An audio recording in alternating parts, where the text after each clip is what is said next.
सूरज और केसर की सगाई होगी ये तलवऊ, कल ही होगी।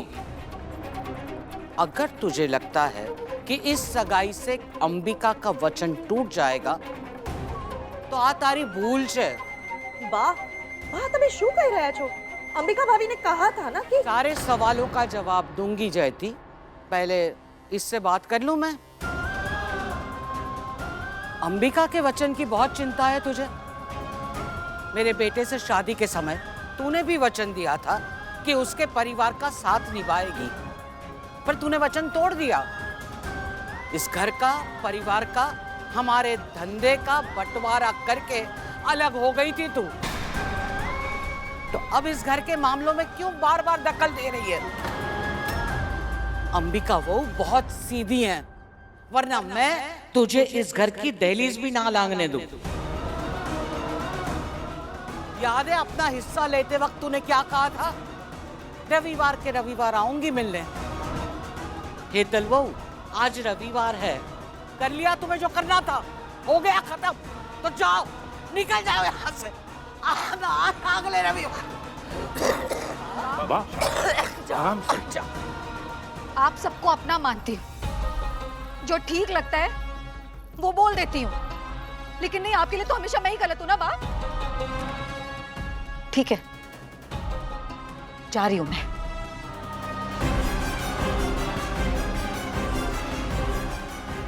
बा તમે ઠીક છો ને? शांत हो जाओ बा। हाँ, बीपी बढ़ गया तो दिक्कत हो जाएगी।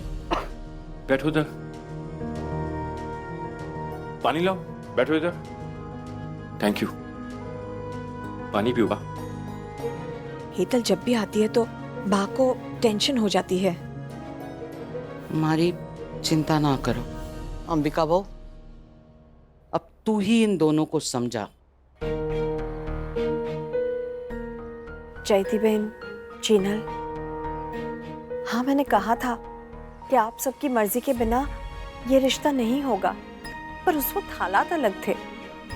किसी को केसर के लिए कोई बैर नहीं था, इसलिए मुझे उम्मीद थी कि आप सब सच्चे दिल से उसे एक मौका देंगे साबित करने के लिए कि ये इस घर की बहू बनने लायक है।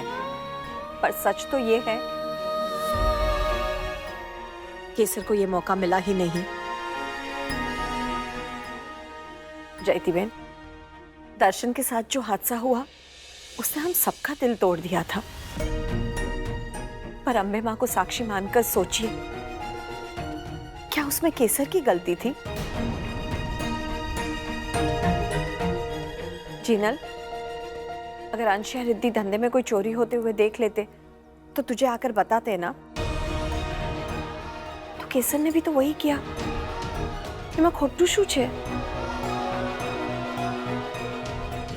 और इसके सच बोलने से परवीन भाई का अपमान कैसे हो गया? मैं आज फिर वही वादा करती हूँ जो मैंने 20 साल पहले किया था। आप सबकी मर्जी के बिना इन दोनों की शादी नहीं होगी।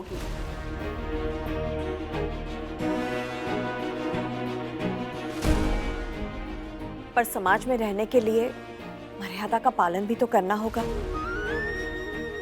इसलिए सगाई हो जाने दीजिए। इसके बाद आप सबको केसर के जितने इम्तिहान लेने होंगे ले लीजिएगा। हाँ, पर आपको भी खुद के साथ ईमानदार रहना होगा। केसर अपने आप को साबित कर पाए, इसलिए आप सबको अपनी नफरत को खत्म करना होगा। हीरे को भी चमकने के लिए रोशनी चाहिए होती है।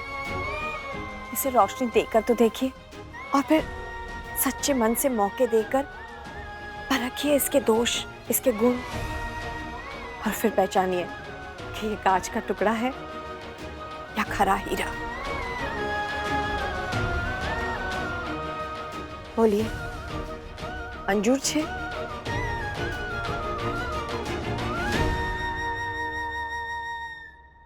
परवीन काका, फोई, जीनल काकी, मैं आपके किसी भी इम्तिहान के लिए तैयार हूँ, क्योंकि मुझे आपका खोया हुआ प्यार वापस जीतना है। मुझे एक मौका दे दीजिए।